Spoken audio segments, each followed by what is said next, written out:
বাংলাদেশের পরিস্থিতি সম্পর্কে আমাদের মুক্তিযোদ্ধাদেরকে সজাগ থাকতে হবে।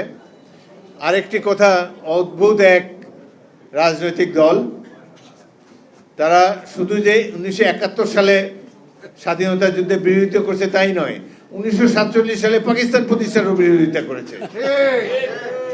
এই দল এখন জনগণের মালিক মুক্তার হয়ে বসতে চায়। তারা ইতিমধ্যেই উপলব্ধি করেছে যে নির্বাচনে তাদের কোনো সুযোগ নাই, জনগণ তাদেরকে ভোট দিবে না। তাদের এখন একমাত্র চেষ্টা হলো বিএনপি ঠেকাও, বিএনপি যেন রাষ্ট্র ক্ষমতায় না আসতে পারে। সুতরাং নির্বাচনী আর দরকার নেই, নির্বাচনকে বিলম্বিত করার জন্য তারা অক্লান্ত পরিশ্রম করে যাচ্ছে।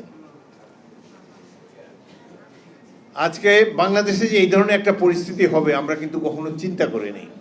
1971 সালে আমরা তরুণ ছিলাম, যুবক ছিলাম, অনেক সাহস নিয়ে সবাই যুদ্ধ করেছে, হাসতে হাসতে জীবন দিয়েছে।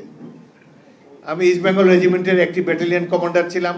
800 কি ছিল, কিভাবে দেশে মানুষ যুদ্ধ করেছে, কিভাবে পতঙ্গের মতো আলোর প্রতি, চেরাগের প্রতি পতঙ্গ যেভাবে দৌড়ে এসে উড়ে এসে আত্মাহুতি দেয়, এইভাবে গ্রামে গঞ্জে অসংখ্য তরুণ ছাত্র যুবকেরা দৌড়ে এসে স্বাধীনতা যুদ্ধে আত্মাহুতি দিয়েছে।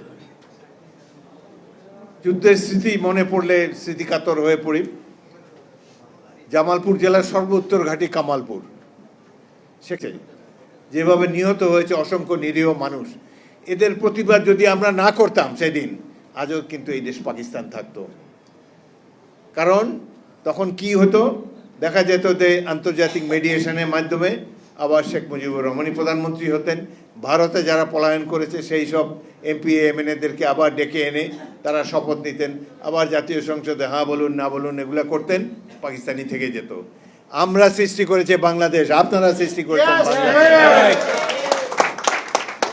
এটা এক অকৃতজ্ঞ জাতি যারা এটা স্মরণ করে না, কিভাবে আমরা জীবন দিয়েছি, কিভাবে রক্ত দিয়েছি, কিভাবে মা বাবা পরিবার পরিজনকে ছেড়ে ধেয়ে এসেছে অসংখ্য তরুণের দল, অস্ত্র দেন, যুদ্ধ করব।